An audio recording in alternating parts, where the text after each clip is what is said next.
Hi, welcome to HowtoDandD. My name is Fred Wheeler and today I want to do a product review. I'm not necessarily going to talk about Dungeons and Dragons because this product review is about the Pathfinder combat pad, and it's not about stealing people's stuff in the middle of combat. Not at all. That's not what the video is supposed to be about at all.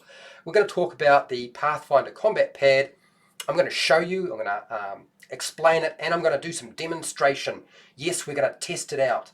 Otherwise, what would be the point in doing this? Now, normally I wouldn't usually use something like a product like this. I would normally use pen and paper or pencils, but things have changed. And now I am certainly considering it, given my current situation.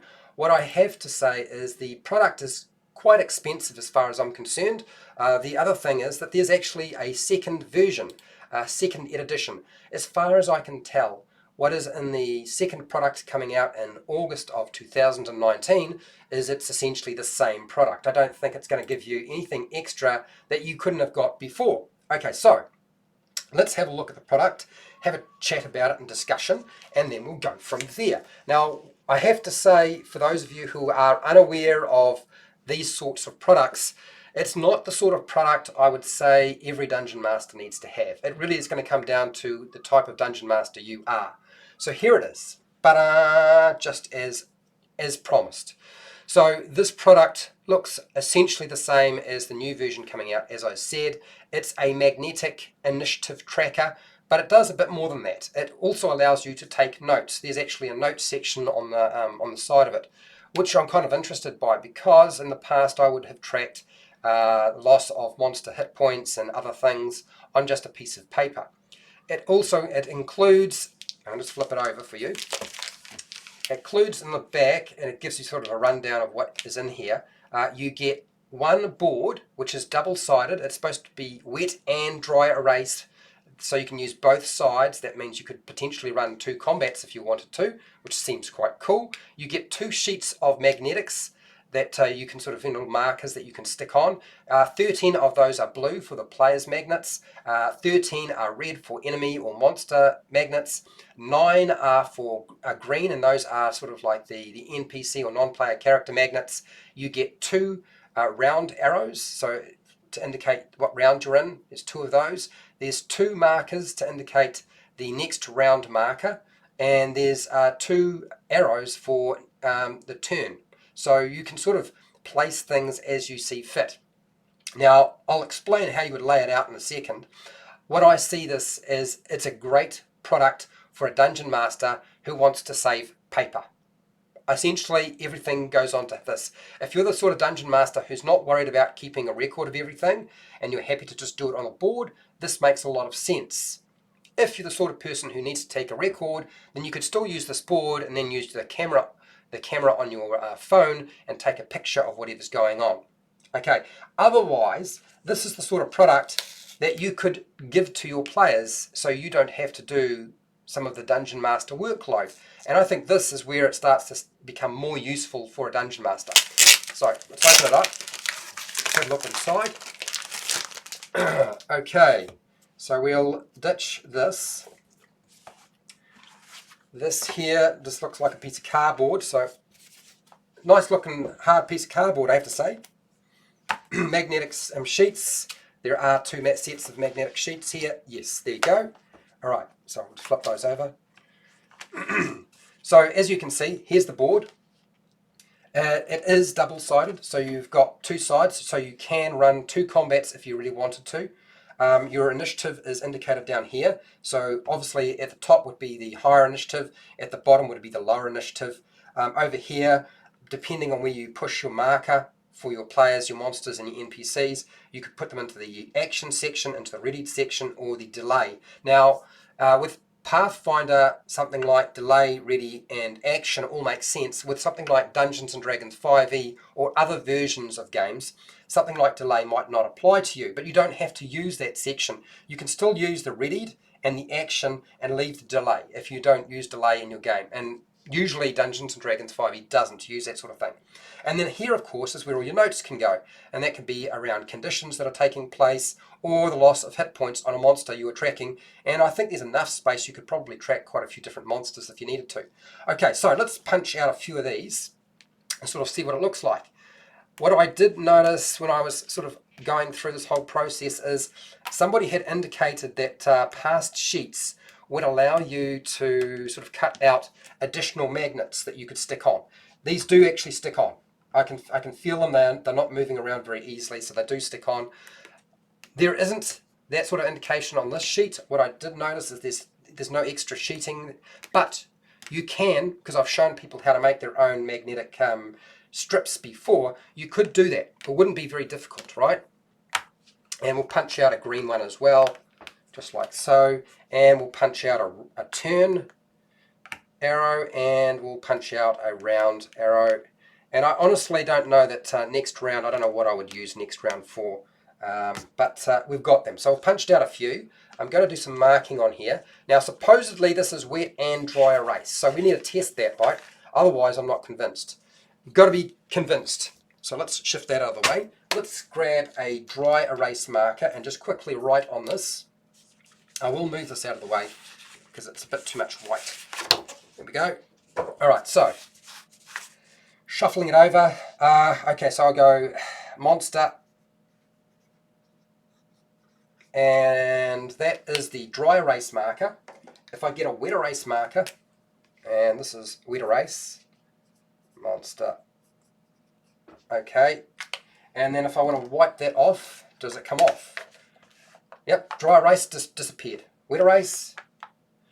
Okay, so I'm going to have to use a cloth, but it does come off.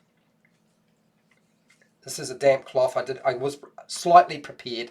Didn't just show up with nothing sitting here at my disposal, so I was a little bit organised. Okay, so first off, obviously dry erase seems to be the better option. The wet erase seems to smudge and go everywhere. Although you could use it, you would still find that you have to sort of do a bit more cleanup. I think the dry erase is the better option. And then of course we can go through here and we want an NPC. I'll just put NPC. I think it would be smart to write the number of the initiative on the actual thing as you're going, so when you're ordering it, it's a bit easier. So initiative, say 6, and then say my monster, and I put them as 8, and then, I don't know, cleric, 2, I'm giving some pretty low initiatives, fighter. I think you're going to need a very fine tip pen to be able to write on here and have it sort of not sort of bleed in. I'm using quite a thick dry erase marker, so it's a little bit hard to write and have everything sort of stand out. 16, and then wizard, and that would be, I don't know, let's go 20, and then rogue, and the rogue, let's go 25. Be really, really generous. I don't know how they get a 25, but anyway. So then we take them and we order them into our initiative, placing them wherever they need to be. So 25 would be at the top, wizard would be 20, so I don't know, about there roughly in the action section. Fighter's a 16, so next one down. And of course you can leave space in between or you can stack them really, really close to each other. It doesn't really matter. And then what have we got here? We need to go 8. So these are the monsters. And then NPC, and then this is the cleric is right down the bottom there, probably because they just, yeah, okay, so there's your basics. Now you can indicate your round with your round arrow by just sticking it on whichever round you're currently on. Does it move? No, it doesn't shift around, so it does stay there. It doesn't feel like it. It moves actually pretty easily, but when you actually go to, no, it does. It stays put. Okay, so turn. Whose turn is it currently? Let's say it's the fighter's turn, so we put this over here. We can, as we're moving down and taking turns, I don't know what we'd necessarily use this for. As we're taking turns, we can shift this down. So rogue takes their turn. We go down to the wizard. Maybe the wizard decides they don't want to take their turn and they want to ready a spell like a fireball or some other effect. And then we move down to the next one and they take their turn. So, and yep, they don't move. So that's actually good. So it's doing what it's supposed to do. It's doing what it's advertised it will do. I have heard that you can use a permanent marker on this board. Honestly though, there's no indication on the actual packaging, so I find that quite odd, and I'm not planning to test it here today because I think it would be a disaster if I wind up buying a new product and it doesn't work and I wind up with a whole lot of permanent markers stuck all over it. Now I could use methylated spirits to remove it, but will it damage the surface? I'm not too sure. So actually, pretty cool. I think it's a great idea. I don't know that the magnets, if you flip them over and did another combat on the other side, would necessarily stay put. Particularly if it moves around, you're probably going to smudge off all of your writing. So yes, I think you would definitely have to use a very fine tip pen for this to work effectively. But I do like the idea that you can sort of track everything, and as you're going, right, you can, put down your monster, and if it's got, 56 hit points and you take off so much, and you're now down to 48, so it does sort of allow you to sort of do a lot of different things on there all at once. I like that aspect to the board. I think it actually makes a lot of sense, and I'm going to use it plenty. So look, if you found this helpful, awesome. I have hundreds of videos for Dungeon Masters and players, which you're welcome to go and check out. I have many different reviews on different products for Dungeons & Dragons, Pathfinder, and other role-play games, and you're welcome to go and look at those. You'll find them in the playlists, plenty of them available. Look, if you want to support the channel, you did so by watching this video, and thank you very much. I have a Patreon page where you can support me there, get access to stuff that nobody else gets access to, and priority on the videos that I make and the type of content that I make. I also have affiliate links to the book depository and Amazon, and you will find links to this product down in the description if you need to go and access these. You will find that the first few are for the USA, so if you're from a different country other than the USA, you need to use the international links instead. Okay, now I also have a merchandise shelf. I do have merchandise on my channel, and you should find that accessible pretty shortly. On top of that, make sure to share, like, and subscribe. Hit the bell button to be notified when I go live and when I publish new videos.